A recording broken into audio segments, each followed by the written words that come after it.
با سلام و درود خدمت همه شما بینندگان و شنوندگان خوب شبکه جهانی یک کلمه. با برنامه ورزش در یک کلمه در خدمت شما خواهیم بود تا یک ساعت آینده.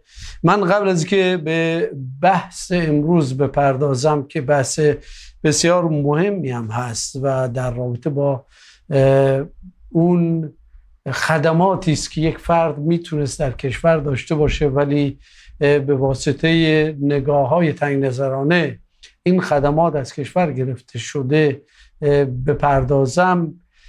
خب بذار ابتدای برنامه بگم در رابطه با موضوع برنامه‌ای که دوستان زیرنویس میکنن از میلان تا تهران، یعنی بحثی که محمود ابراهیم زاده به عنوان نماینده باشگاه آسی میلان میخواست بره تهران و اونجا در رابطه با استعدادیابی و کارهایی که این باشگاه میتونست در ایران انجام بده فعالیت‌هایی رو بکنه، اما با موانع زیادی روبرو شد.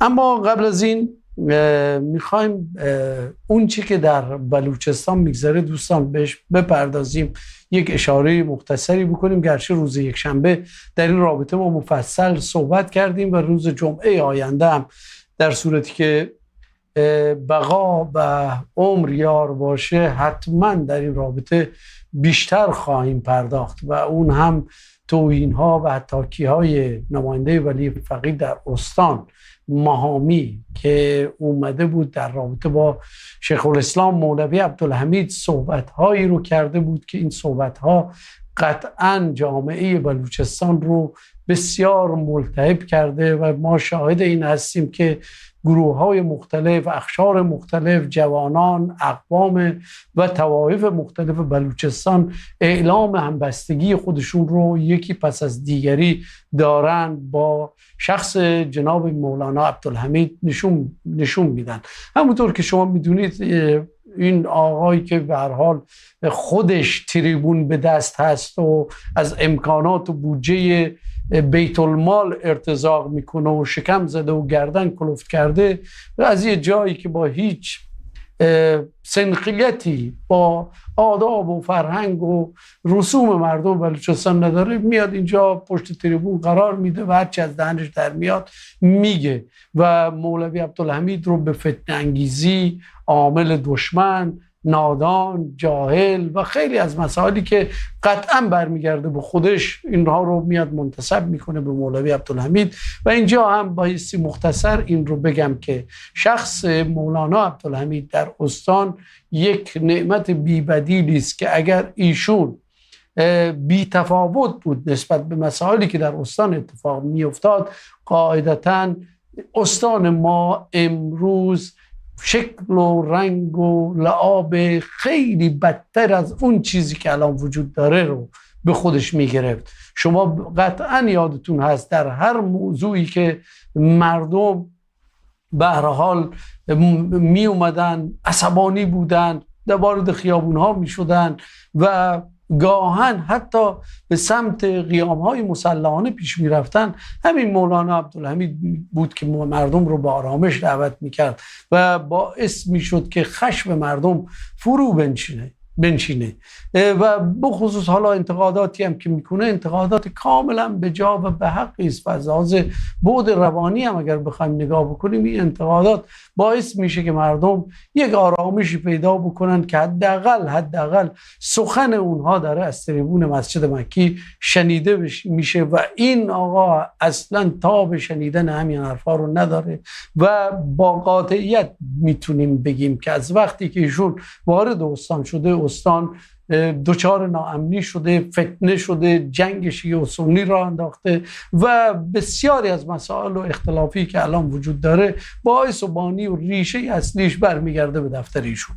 این چیزی بود که من لازم دونستم که در ابتدا عرض بکنم و اگر عمری شد انشاءالله روز جمعه در این رابطه در سیمای بلوچستان بیشتر خواهیم پرداخت. اما میخوایم وارد مسئله خودمون بشیم و مهمان عزیزی هم داریم، جناب محمود ابراهیم زاده که هر هفته ما در خدمت ایشون هستیم و این برنامه هم با محمود ابراهیم زاده دیگه رنگ و بوی خودش رو گرفته و معنا پیدا کرده و بخصوص حالا من هرچه بیشتر در رابطه با محمود ابراهیم زاده میدونم و مطالعه میکنم و کارهایی که ایشون کرده و خدماتی که ایشون انجام داده، بیشتر تأسف میخورم و تأثیر تمام وجودم رو در بر میگیره که چرا این خدمات در کشور ما صورت نگرفت، چرا این موضوعات نبایستی در کشور ما شکل میگرفت که بتونه منشأ خیلی از کارها و خیلی از اون موضوعاتی که در رابطه با استعدادیابی میتونیم ازش نام میبریم در خود ایران شکل میگرفت. اما خب من اعتقادم بر اینه که آقای ابراهیم زاده در طول زندگی خودش انسان شریف و بسیار موفق بوده. یعنی حالا شما اگر موفقیت رو بیایید تعریف به این بکنید که موفقیت اینه که مال و منالی رو به دست بیارید، نه، محمود ابراهیم زاده دنبال مال و منال نبوده و اگر می بود شاید خیلی راحت هم میتونست به این مسائل برسه، اما دنبال این موضوعات نبوده. اون چی که ایشون دنبال کرده خدماتی بوده که در کارنامه ایشون به نحو شایسته‌ای برجا مونده و این کارنامه بایستی امروز مورد بررسی قرار بگیره و قطعاً حق مطلب رو در مورد ایشون بیشتر ما بیان بکنیم. حالا بخصوص میخوایم ابتدای صحبت هامون بیایم در رابطه با راز موفقیت هایی که آقای ابراهیم زاده تونستن مدارج بالای فوتبالی رو چه در حوزه مربیگری، چه در حوزه بازیگری و چه در حوزه استعدادیابی به دست بیاره رو از زبان خود ایشون بشنویم. ما این توضیح که شما بینندگان عزیز هم میتونید از طریق واتساپ پیام‌های نوشتاری خودتون رو برای ما ارسال بکنید. ما پیام‌های شما رو اینجا تا جایی که امکان باشه حتما خواهیم خوند. در خدمت محمود عزیز هستیم. جناب ابراهیم زاده خوش آمدید. به هر حال این برنامه متعلق به خود شماست. میخوایم از همینجا شروع بکنیم قبل از اینکه به بحث باشگاه میلان برسیم و خدماتی که شما میتونستید در کشور انجام بدید و کارهایی که تونستید انجام بدید در سایر نقاط دنیا بوم بپردازیم. بیایم اشاره بکنیم به اینکه چه کسانی در زندگی تو نقش داشتن و بیایم از کسانی که واقعاً مؤثر بودن در موفقیت ها. من بارها در ذهن خودم این رو فکر میکنم و بهش میاندیشم که کسانی که موفقیت های خودشون رو به هر حال کسانی که توی موفقیت های خود اون فرد یا شخصی که امروز موفق بوده تو زندگیش، تو کارش، توی سرمایه گذاری و تجارت، اونها رو نادیده بگیره و افرادی که در زندگی اون تأثیر مثبت گذاشته رو فراموش بکنه، قاعدتا این نمیتونه انسان موفقی باشه و بعد از اون هم خیلی سریع به دست فراموشی سپرده خواهد شد. محمود جان، میخوام باب صحبت رو از همینجا آغاز بکنیم که محمود ابراهیم زاده از کجا آغاز کرد و به کجا رسید. درود شما حسین جان و درود به بینندگان برنامه شبکه کلمه. البته آقای سوری شما دیگه خیلی در مورد ما تعریف و تمجید کردید و من فکر نمی کنم اونقدر شایسته این همه. آقا ما حق مطلب رو میگیم. ولی خب منم مثل خیلی های دیگه از همون کوچه و پس کوچه ها شروع کردم فوتبال و حالا اگر شما اسمش بخواید در آخرش بذاریم موفقیت، این بستگی داره که هر کس از چه دیدگاهی میتونه موفق باشه و از چه دیدگاهی میتونه این واژه موفقیت رو برای خودش بسازه و یا کلا در جهت موفقیت اینو بخواد به تصویر بکشه. من اگر بخوام بگم حقیقتش باید اول قبل از هر چیز اینو عنوان بکنم که ببین 3 دسته از آدما هستن که هرگز آدم نمیتونه فراموششون بکنه. دسته اول اون کسانی هستن که در روزهای سخت و تنگ زندگی به تو کمک کرده باشن. دسته دوم کسانی هستن که در همون روزای سخت و همون شرایط تنگ و دشوار تو رو تنها گذاشتن و تو رو ترک کردن. و دسته سوم اون کسانی هستن که تو رو در اون شرایط سخت و بد و ناجور قرار دادن. حالا من اگر بخوام از اینجا شروع بکنم، در واقع این سه دسته به این دلیل حائز اهمیته که چون که هر کدوم از این سه دسته، هر کدوم از اینا، این اشخاص میتونستن یا میتونن اون شخصیتی رو که تو باید بهش تبدیل بشی در تو بسازن. در واقع در ساختن شخصیت شما تاثیرگذار هستن. من خوشبختانه تجربه و شانس اینو داشتم که از دسته اول، از اون کسانی که در شرایط سخت به من کمک کردن حرف بزنم و از اونا ستایش کنم و امروز در حضور شما و در حضور بینندگان برنامه شما ازشون قدردانی کنم. منم مثل خیلی های دیگه از دوران دبیرستان، حالا بنا به استعداد فوتبالی، از دبیرستان شروع کردم و تقریبا کلاس نهم و دهم بودم که تونستم یکی از جوانترین بازیکنان تیم شاهین باشم، شاهین و بوشهر باشم و بتونم با تیم بزرگسالان در رده‌های باشگاهی شرکت کنم.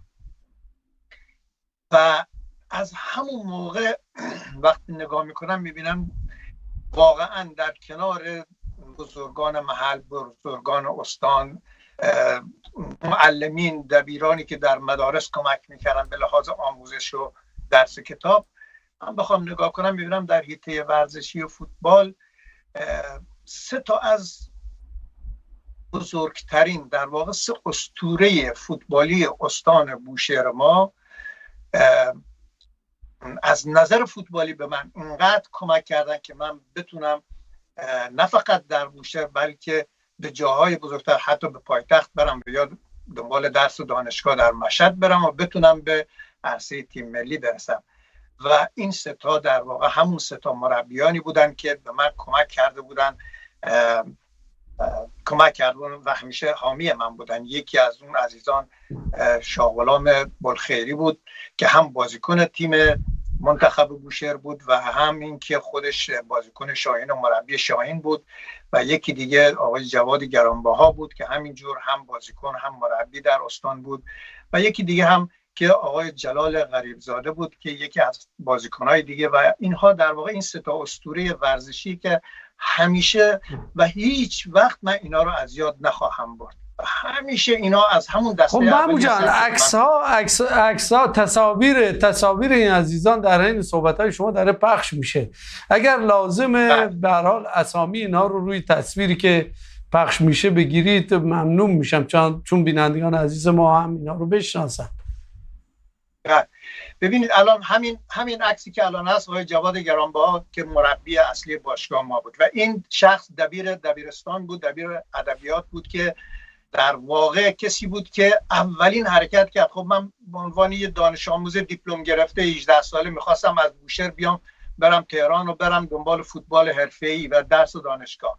به لحاظ مالی خب مثل خیلی های دیگه ما مشکل داشتیم دیگه، و در واقع این شخص که دبیر ادبیات ما بود، به خاطری که بخواد حمایت بکنه از من داوطلبانه خودش کلیه هزینه خرج رفتن من و مدتی که بتونم در یک جایگاه ورزشی خوب برسم این متقبل شد بود. آقای رضا زنگویی اسمشون بود که دبیرستان بود و من هیچ وقت اونو فراموش نمی کنم، چرا اون اولین قدم برای رفتن من از بوشهر به تهران ایشون برداشت که کلیه هزینه ها رو خودش پرداخت کرد. آقای جواد گرانبها که مربی ما بود، آقای جلال غریبزاده همینجور مربی ما بود و آقای شاه غلام بلخیری همچنین اونم مربی بود که اینا هر کدوم به نوبه خودشون در سالهای مختلف میشه گفت در 3 نسل فوتبال بوشهر تاثیرگذار بودن که من اگر جز نسل دومی در تیم شاهین باشم، این هر سه به من خیلی کمک کردن، همیشه حامی من بودن و منو حمایت کردن که بتونم حتی در اردوهای تیم ملی شرکت بکنم و جا داره که امروز من از اونا قدردانی کنم که بهشون بگم که من هیچ وقت شما رو فراموش نکرده و نخواهم کرد و همیشه در قلب من جا خواهد داشت. این از مورد اول شعر ما. بسیار بسیار عالی و واقعا این محمود جان، من عذر میخوام میون کلامت خیلی خیلی ارزشمنده که آدم بتونه خواستگاه و پیدایش خودش رو مورد ارزیابی قرار بده و کسانی رو ازش نام ببره که در موفقیت اون نقش داشتن و این چقدر میتونه ارزشمند باشه.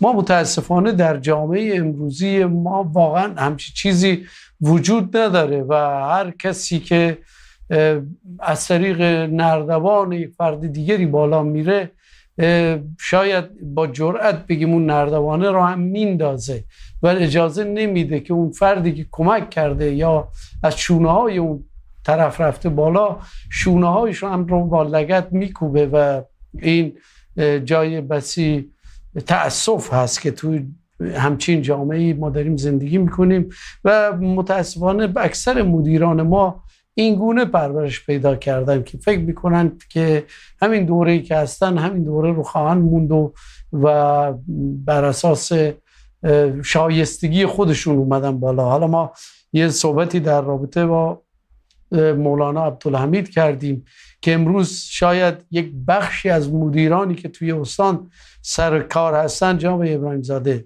با قاطعیت بگم فقط و فقط صرفاً با فریادهای ایشون، با اعتراضات ایشون، با پیگیری‌های ایشون امروز مدیر شدن، وگرنه اینها رو واقعاً کسی براشون ترحم خورد نمی‌کرد و امروز همین افراد به نوعی در این حالتی که امروز پیش اومده و یه فردی میاد به مولانا عبدالحمید توهین میکنه، سکوت کردن، ساکتن، بیا در گوشه خزیدن یا برای خود شیرینی و خوش آمدگویی شاید یک سری هم به دفتر ایشون بزنن و بگن و چه تایید کنن اون چیزی که ایشون اومده بیان کرده. حالا اگر اجازه بدید از این بحث خارج بشیم و بریم سر وقت اون چی که خیلی مهم است و محور برنامه ما بر اساس اون بسته شده برنامه رو پیگیری بکنیم و چیزی که من در تصاویر، مجلات و اون چیزی که حالا در منابع مختلف بررسی کردم، محمود جان، موفقیت شما در عرصه بازیگری شاید یک طرف بوده، اما یک بعد دیگر از موفقیت‌های شما اینه که با باشگاه‌های بزرگ دنیا اومدید ارتباطاتی برقرار کردید که شاید آرزوی بسیاری از حتی فوتبالیستای حال حاضر کشور ما هم باشه که چنین ارتباطاتی رو برقرار بکنن و تا بتونن از قبل اون یه سری امتیازاتی رو بگیرن، یا این امتیازات فردیه یا این امتیازات جمعیه برای کشور، برای یک ساختن نسل جدیده که من فکر میکنم شما دومی رو انتخاب کردید که میتونستید از قبل انتخاب راه اول خب به یکی از مسائل مالی که بسیار مهم هم هست برسید و به هر حال امروز در یک رفاه کاملا بالای زندگی بکنید. میخوام اینجا بگم که این ارتباطات چگونه شکل گرفت و به هر حال از کجا آغاز شد و در کدام باشگاه‌ها بیشتر شما تونستید به هر حال وارد بشید و بیایید خدمات خودتون رو نسبت به اون چی که این باشگاه از شما انتظار داشت رو ارائه بدید.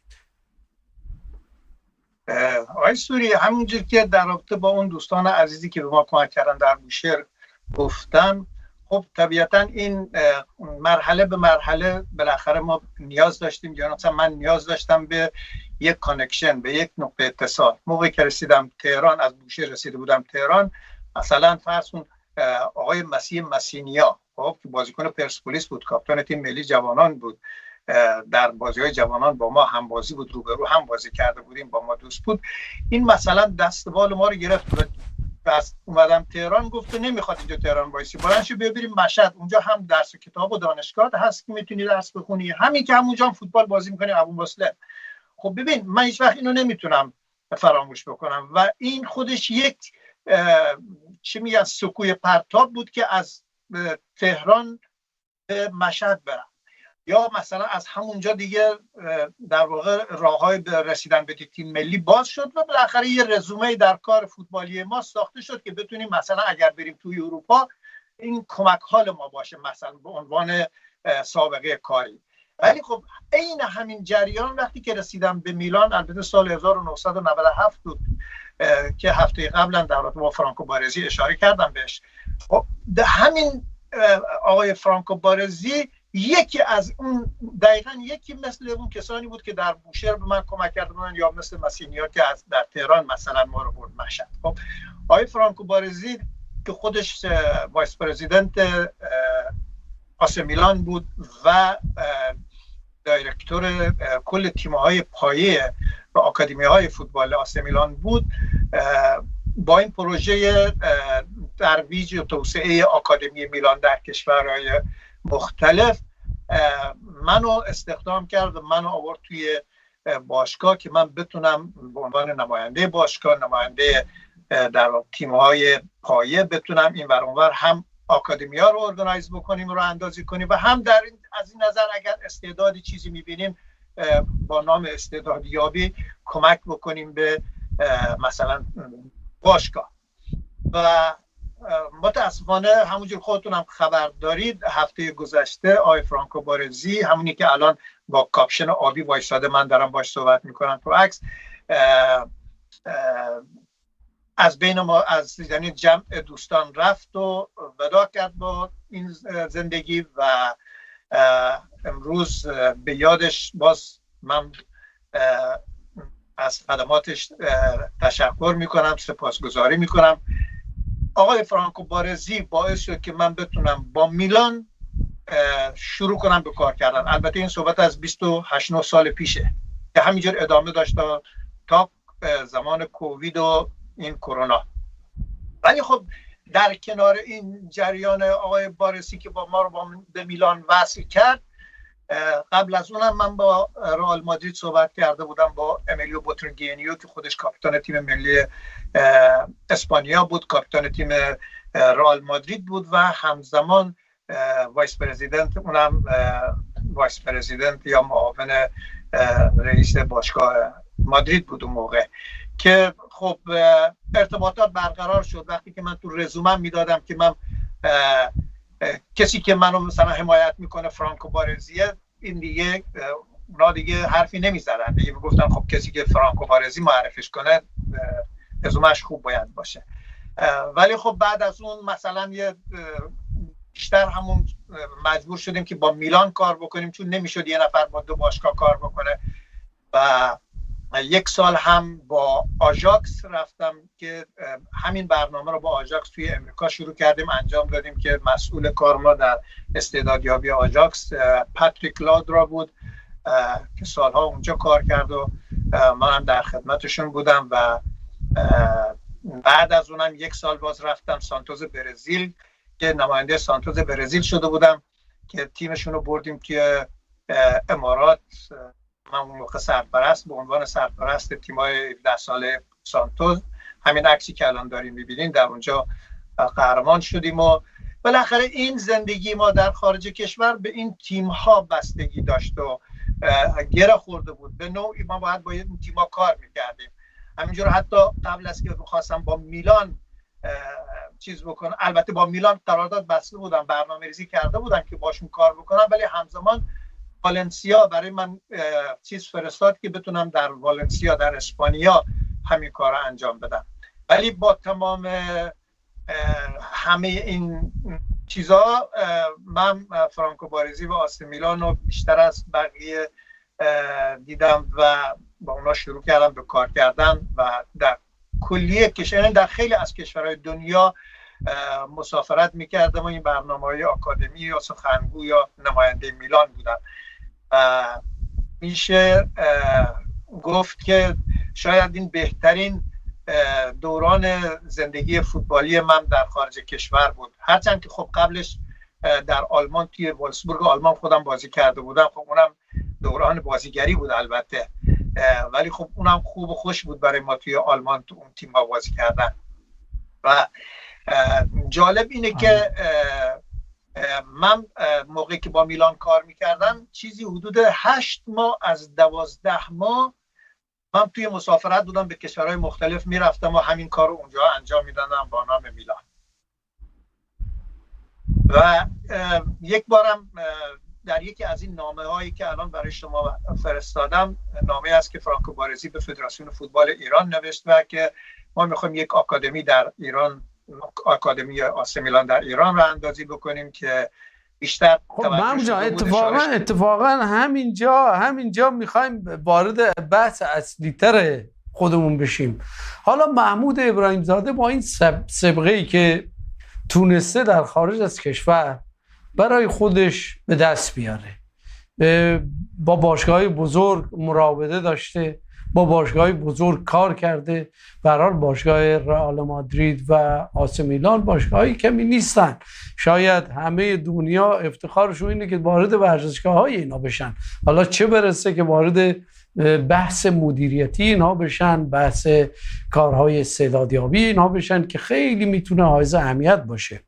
من قبل از که سوال رو مطرح بکنم باز اینجا اعلام بکنم که اینجا پیام‌های شما محفوظ پیش من، حتما پیام‌های شما رو خواهیم خوند. بازم منتظر پیام‌های بیشتر شما هستیم و به هر حال در رابطه با هر موضوعی باشه ما سعی می‌کنیم فقط خیلی موضوعات حاشیه‌ای نباشه که دیگه حالا ما کلا از بحث خارج بشیم، ولی اون چیزی که مربوط به برنامه و شبکه کلمه است ما حتما اون رو خواهیم خوند. بحث و سوال اینجاست محمود جان، شما با این سابقه‌ای که به دست آوردید و میتونستید به عنوان یک عامل مؤثر در ایران فعالیت بکنید، شاید خیلی سوال پیش بیاد برای بینندگان ما که چرا آقای ابراهیم زاده این تجربه و این فرصتی که از قبل این دو باشگاه به دست آورده بود رو نتونست توی ایران بیاره پیاده بکنه و این فرصت رو در اختیار جوانان ایرانی و بخصوص استعدادهای نابی که محرومن از عرضه اندام کردن در اختیار اونها گذاشته نشد. آیا محمود ابراهیم زاده در این رابطه اقدامی کرد و چرا نشد و چرا اقدامش به یک نتیجه درست و درمانی نرسید؟ من همونجور که خیلی کوتاه اشاره کردم، حکم تأسیس یا با قولن پروژه آکادمی آسه میلان در ایران آقای فرانکو بارزی امضا کرد و داد به من و منم بردم فدراسیون فوتبال. تقریبا اون زمان آقای محمد دادکان. این در چه سالی بود؟ سالش من فکر میکنم 2004 بود اگه اشتباه نکنم.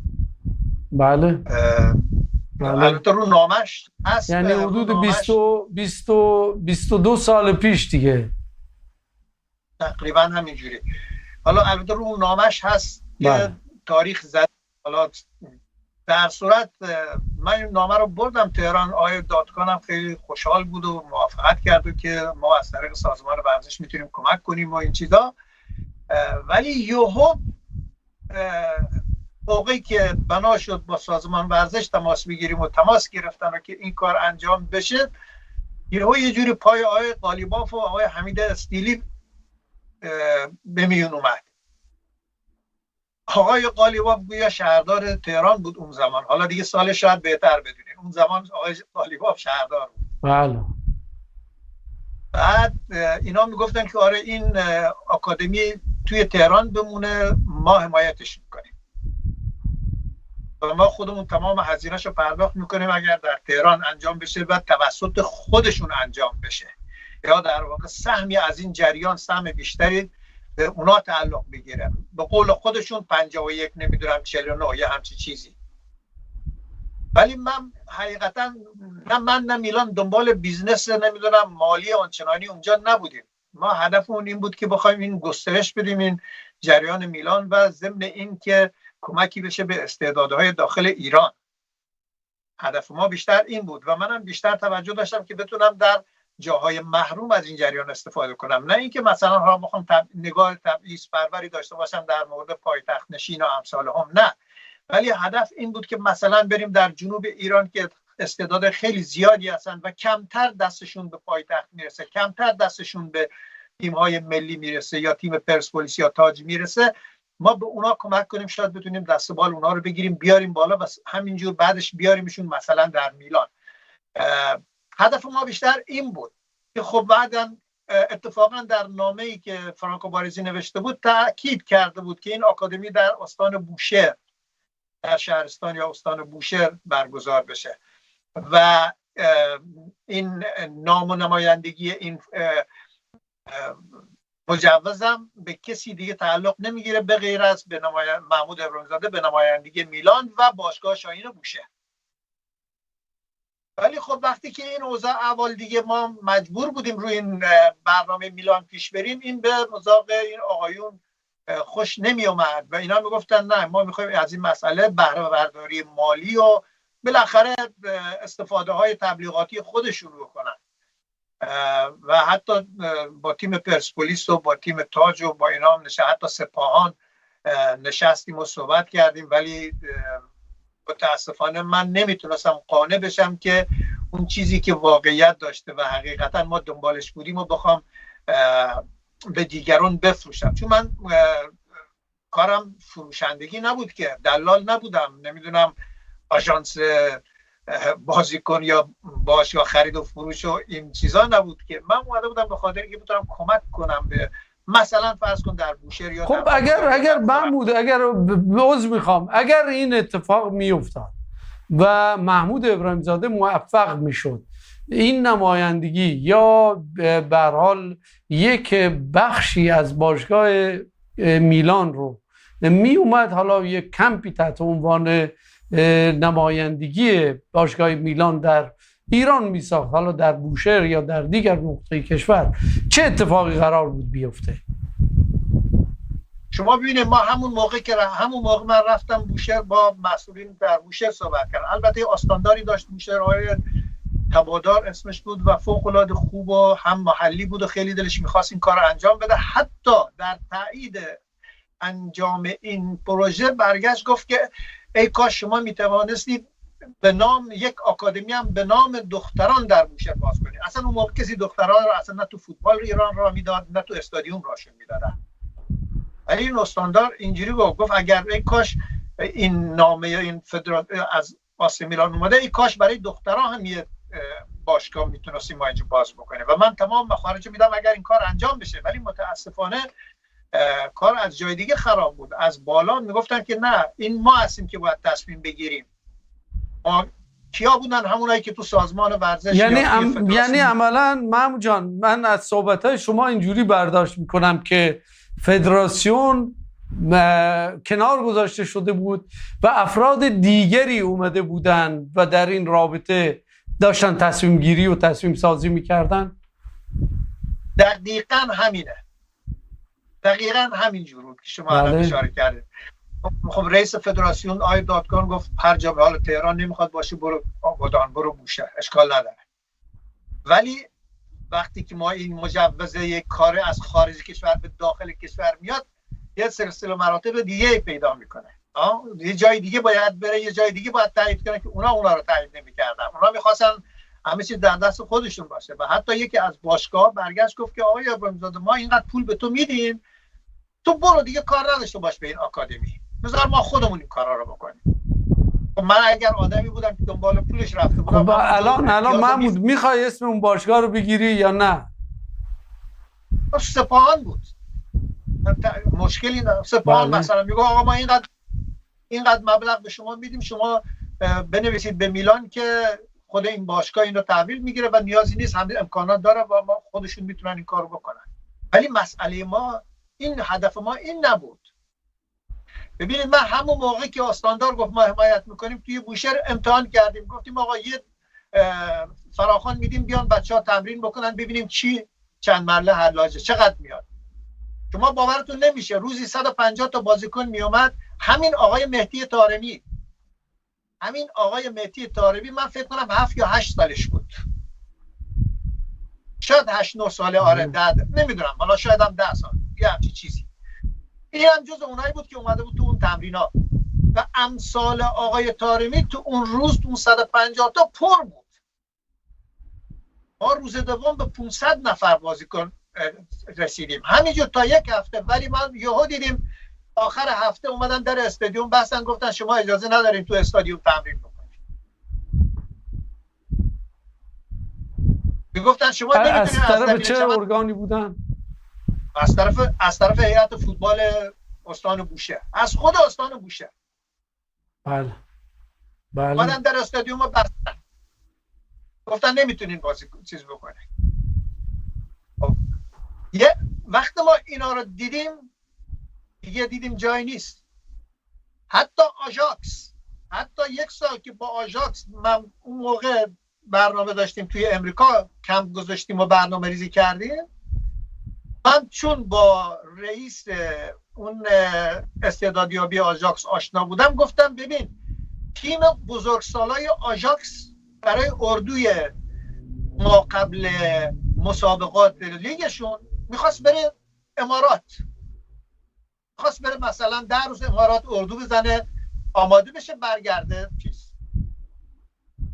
هم برگشتم گفتم که چرا امارات، بیاین بریم کیش، توی زمین کیش اونجا زمین هست، هواش خوبه. اونا میگفتن مثلا ما باید هوای 25 درجه باشه، نه گرمتر نه سردتر. خب با همه بر دقیقاً کیش همون چیزی بود که اونا میخواستن. با کمیته المپیک آقای افشارزاده بود اون موقع، با اون تماس گرفتیم، برنامه ریزی کردیم که بلند شیم بریم اونجا. به محضی که آژاکس اومد برنامه امارات رو لغو کرد که برنامه کیش رو انجام بدیم، یکی از آقایونی که مسئول باشگاه ها بود و یه مقدار حسادت کرده بود به این مسئله، برگشت گفت که آقای ابراهیم‌زاده میخواد پای صهیونیست‌ها رو در کشور ایران باز بکنه. متاسفانه یه همچین انسان‌های کوتاه فکر رو نمیدونم چجوری بگم،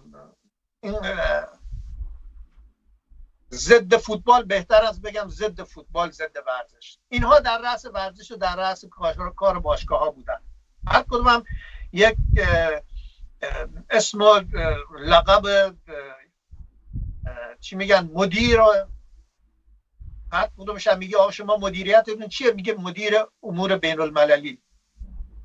را مدیریت شهر خودشون نمیدونستن، نخوانده بودن، نمیدونستن انجام بدن، ولی مدیریت اجرایی نمیدونم چیزای بین المللی رو گرفته بودن توی دانشگاه های آزاد و خودشون اونجوری صدا میکردن. این جریان، اینا در هر صورت اینا باعث شدن که ما نتونیم در ایران باشگاه آسه میلان رو راه اندازی کنیم. همین عکسی که الان میبینین این آژاکس بود دیگه، این پروژه بود که قرار بود با آژاکس توی کیش بیاد انجام بدیم. بله، این داستان غم انگیز نوع برخوردها و تنگ نظری مسئولین در فوتبال ایران بود. بله، بسیار بسیار عالی. حالا به این ممجا شما اشاره کردید به بحث اینکه شما رو نذاشتن و به نوعی مدیریت این گونه بود و به فوتبال اشاره کردید. این رو ما میتونیم تعمیم بدیم به تمام مسائل کشور، چه در سیاستش، چه در علمش، چه در هنرش. باور کنید همین دخالت ها و همین تنگ نظری ها باعث شده که امروز ما حال و روز کشور رو اینگونه ببینیم که یک عده آدم‌های نالایق، دو صفت و به هر حال نان به نرخ روز خوردن، اینها بیان و جای افراد شایسته رو بگیرن. من بارها فکر می‌کردم مثلا فرض کنید در یک فقره، اونم در فوتبال، در سطح مثلا یک استان، یه نفری می اومد مثل محمود ابراهیم‌زاده، بهش اجازه میدادن، زمین میدادن، عرضم به خدمت شما میدان میدادن و موانع رو از سر راهش بر می داشتن. خب قاعدتا این الان که داریم از مهدی طارمی صحبت میکنیم، شاید صدها یا شاید بالای صدها مهدی طارمی اونجا رشد میکرد و این چقدر میتونست به نفع کشور باشه، به نفع فوتبال ما باشه. حالا در همه عرصه ها، در همه رشته ها، در همه فنون ما این گونه عمل کردیم و راه و مسیر رو برای افرادی که میتونن خدمت بکنن بستیم و متاسفانه این شده که ما روزمون از روز دیگر داره بدتر میشه. محمود جان اگه موافقی چند تا پیام رو میخونیم بعد دوباره جان بفرمایید. آقای سوری، حالا صحبت از مهدی طارمی شد، باور بکنید از بین اون 550 نفری که تو اون هفته اومدن تمرین، شاید بگم 50 تا امثال مهدی طارمی تو اون تمرین ها بود. مهدی طارمی یکی از اونا بود، یعنی 50 تا از اونا بود، ولی متاسفانه اجازه ندادن که اینا کار بشن. نه فقط در شهر، در آبادان هم همچین چیزی بود. حتی ما رفتیم با تیم فولاد خوزستان تو این رابطه صحبت شد. وقتی گفتیم دیدیم اینجا اذیت میکنن، گفتیم شاید یه جای دیگه بذارن که انجام شدنی باشه.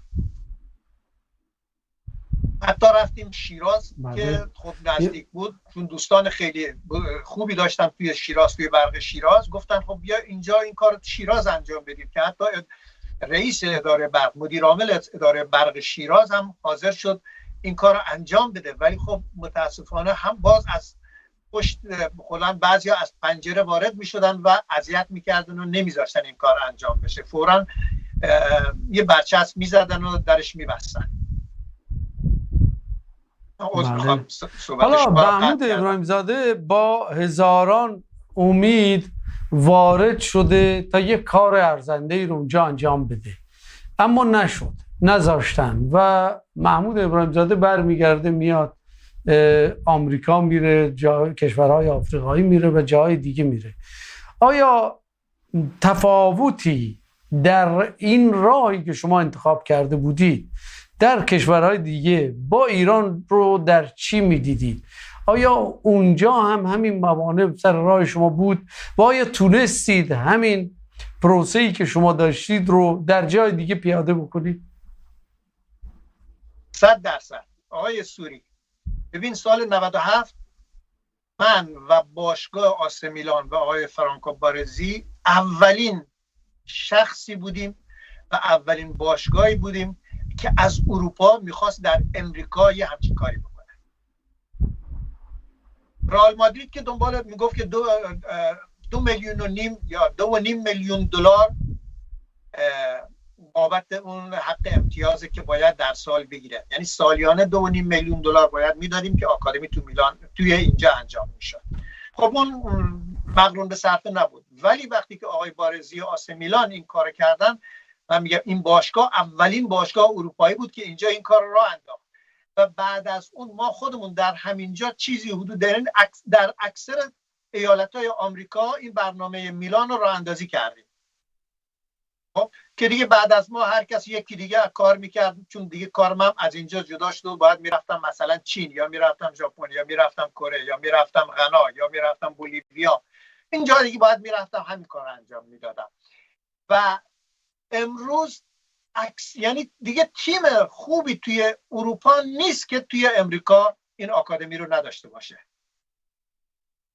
یعنی الان کلیه استانها یا ایالت امریکا همه از این، نه فقط یک باشگاه، شاید مثلا در همین واشنگتن دی سی هم بارسلون، هم رئال، هم پاریس سن ژرمن، هم آسه میلان، هم لیورپول، هم نمیدونم منچستر یونایتد، همه این باشگاه فقط در یک ایالت. ببین حالا بقیه ایالت هم همینه.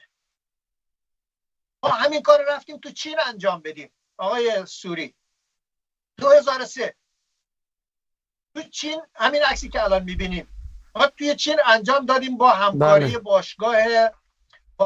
باشگاه شانگهای.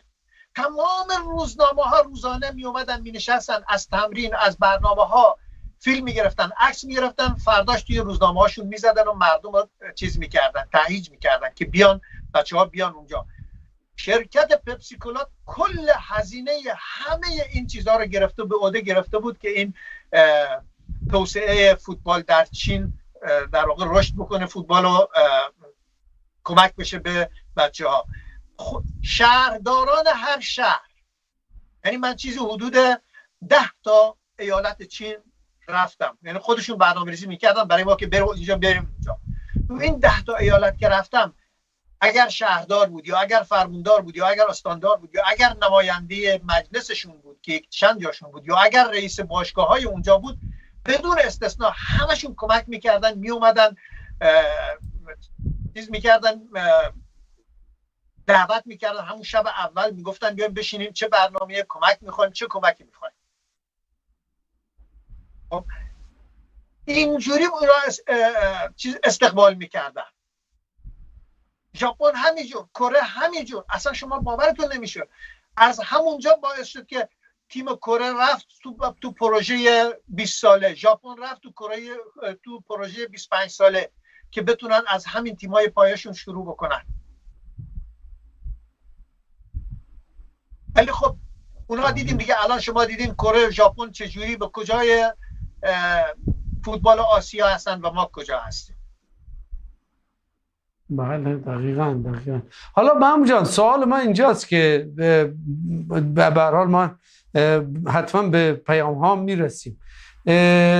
سوال من اینجاست که آیا در دیگر کشورهای منطقه، بخصوص حالا کشورهای عربی، چنین پروژه هایی در حال اجراست در فوتبالشون؟ یعنی این باشگاه ها اونجا نمایندگی دارن یا نه؟ این رو اگر اطلاع دارید در موردش اینم یه توضیح بدید ممنون میشه. همون موقع که با سانتوس رفتیم توی امارات بازی کردیم، باشگاه الاهلی امارات، اون موقع حسن روشن و اینا همه اونجا بودن، هنوز برزگری اینا همه بودن، آقای حسن روشن، آقای برزگری، حتی آقای علی کریمی هم اومده بود اونجا نشسته بود، شروعش بود بیاد توی خارج کشور توی امارات بازی بکنه. و وقتی که رفتیم اونجا خود باشگاه اهلی همین رو میخواست، میگفت که بیاین با ما همکاری بکنین این کار رو انجام بدیم. باشگاه النصر همین کار رو میخواست انجام بده با ما، که بیایم اونجا انجام بدیم.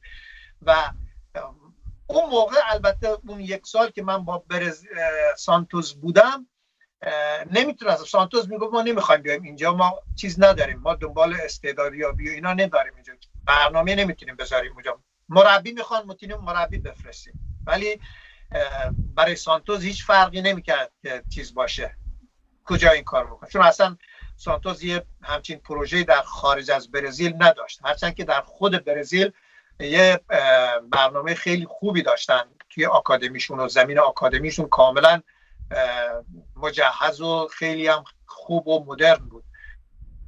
ولی خب مثلا آژاکس فرض کنم، ببین آژاکس اومد رفت، همین دوست من که رئیس استعدادیابی تیمای پایه بود 3 سال براش گذاشتن، باش قرارداد بستن بره عربستان این کار رو انجام بده. 3 سال در عربستان وایساده بود. روز آخر خب من هر از گاهی باش تماس میگرفتم، گفتم پاتریک چه خبر، چه جوریه؟ گفت محمود بعد از 3 سال من امروز نگاه میکنم میبینم هیچ تغییر تأثیری در وجود فوتبال عربستان به وجود نمیاد. گفتم چرا؟ گفت یک، استعدادی نیست،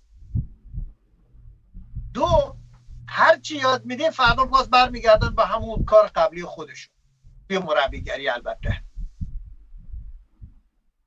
امارات چند تا از یوگسلاوی و از همین بوسنیا و از این ور اون ور بلوک شرق اومده بودن، رفته بودن مربی تیمای پایه شده بودن و اونا هم به نوعی میخواستن آکادمی، همه آکادمی داشتن. حالا بچه‌ها حتما خود ایران بیشتر از من خبر دارن که چقدر آکادمی، حتی از ایران هم نمیدونم معدبی که امثال هم برادراشون اونجا رفتن آکادمی رو اندازی کردن.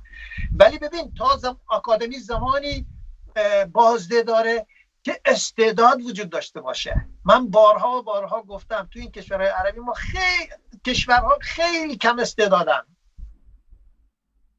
مثل ایران نیست. ایران از نظر من، حتی من برای میلان روزی که صحبت کردم راجع به آکادمی در بوشهر گفتم شما اگر بخواید نگاه کنید ایران برزیل آسیا است به لحاظ استعداد پتانسیل‌های حرفه‌ای، همینجور که یوگسلاوی میشد برزیل اروپا. اینجوری بود. و الان من میگم اگر این آکادمیا نه به سیستم و روش ایران، اگر به کلیه اختیارات در دست باشگاه اروپایی باشه، بیشترین منابع یا در واقع منبع بزرگ استعدادیابی و پرورش فوتبال در ایران خواهد بود.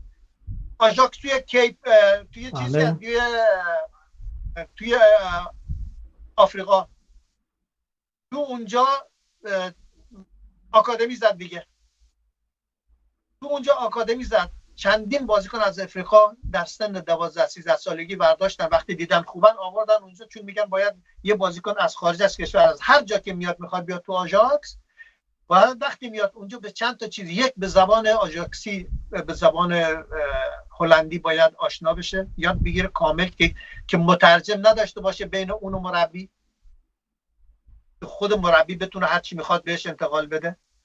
دو، باید با فرهنگ فوتبال آژاکس آشنا بشه، یک مثلا سیستم حمله‌ای بود چه جوری بازی میکنن چه جوری.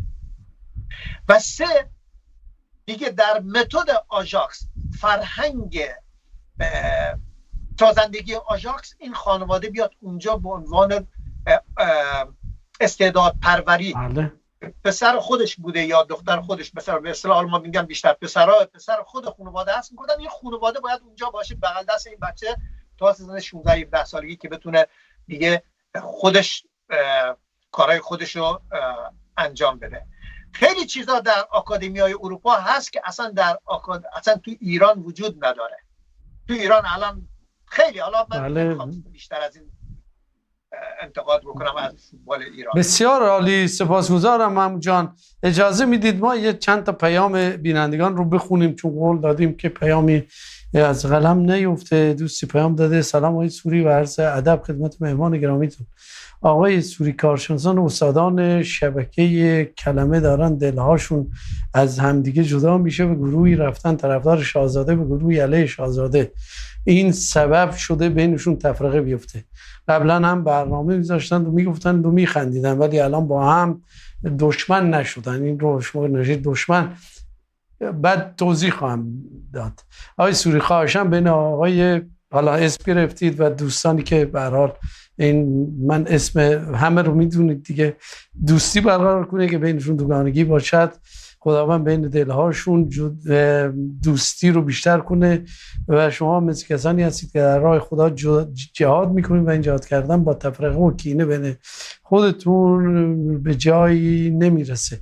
ببین دوست عزیز، اختلاف سلیقه در بین عزیزان و اساتید کلمه وجود داره، اما این رو اگر به دشمنی شما تعبیر بکنید، من فکر بکنم یه شوخیه و هرگز چنین دشمنی وجود نداره و دوستان ما از هر جهت آگاه هستند که امروز اگر به هر حال یک حرکتی یا یک حرفی زده بشه که باعث بشه مخالفان شبکه کلمه شاد بشن، از اون بحث پرهیز میکنن. حالا به هر حال آزادی اعتقاد هست، آزادی گرایشات سیاسی هست و اینم با منافاتی با دموکراسی نداره و من فکر میکنم به هر حال این رو خیلی شما بابتش نگران نباشید و منم نگران نیستم و امیدوارم که باز هم همین اندک نگرانی ها هم از بین بره.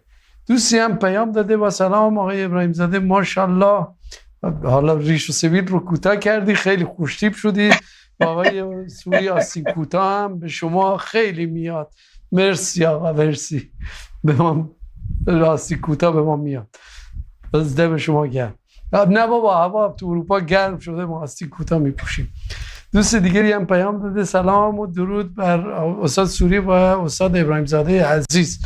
از آقای ابراهیم زاده سوال میکنم چرا مردم و جوانان ایران علاقه به فوتبال رو از دست دادن؟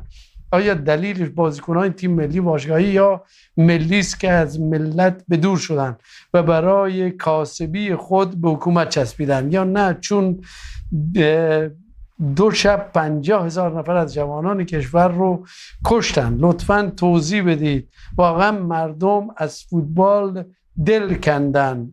و تشکر کردن در نهایت. محمود جان در حد 2 دقیقه وقت داریم، به هر حال ما پیام‌های دیگه مون، همین دوست عزیزی که سوال کردن رو جواب بدیم.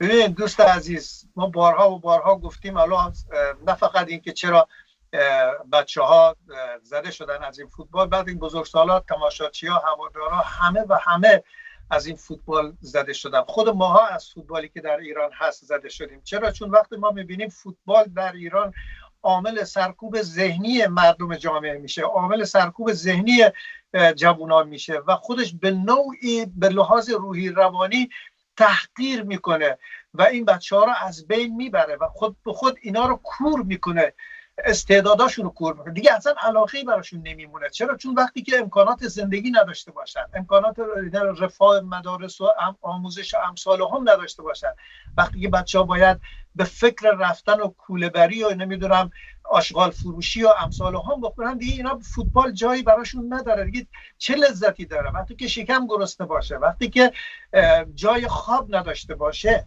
شما ببینید ما میگفتیم همه پاپ برهنه فوتبال بازی کردن و این فوتبالیست شده، ولی امروز دیگه برهنگی پا نه به خاطر نمیدونم فوتبالیست خوب شدن، نه، این به خاطر قحطی و مشکلاتی که به وجود آوردن و به خاطری که این بچه دیگه از پدر و مادرش چیزی به دستش نمیرسه بخوره، نمیتونه بپوشه. خب این چه توقعی از اینا داریم؟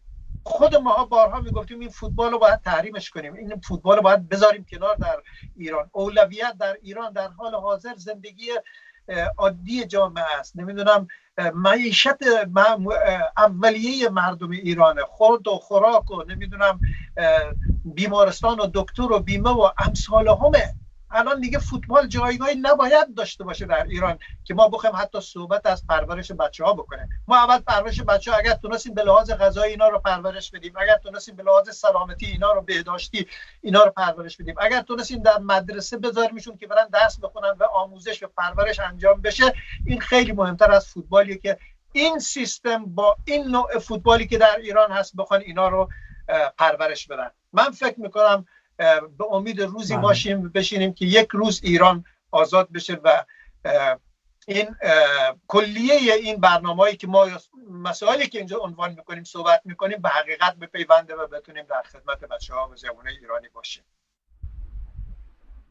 بسیار بسیار سپاسگزارم جناب آقای محمود ابراهیم زاده، قهرمان و بازیکن اسبق تیم ملی فوتبال کشورمون و یکی از مربیان خوب و به نام در دنیا، بیشک این رو من میگم، در دنیا، و کسی که به هر حال بدون هیچ ادعایی اومده این کار رو کرده. ما قبل از اینکه به این برنامه بپردازیم شاید به اصرار من بود که محمود ابراهیم زاده رو بیشتر در دل جوانان و عزیزانی که برای ممکنه با نسل محمود ابراهیم زاده تفاوت سنی داشتن و دور بودن آشنا بکنیم و این به نظر من حق مطلبی بود که باید در مورد ایشون ادا میشد. و به امید روزهای خوش برای همه ملت ایران و سپاس از یکایک شما که توجه کردید و پیام دادید به این برنامه و به امید پیروزی حق بر باطل. خدا حافظ شما.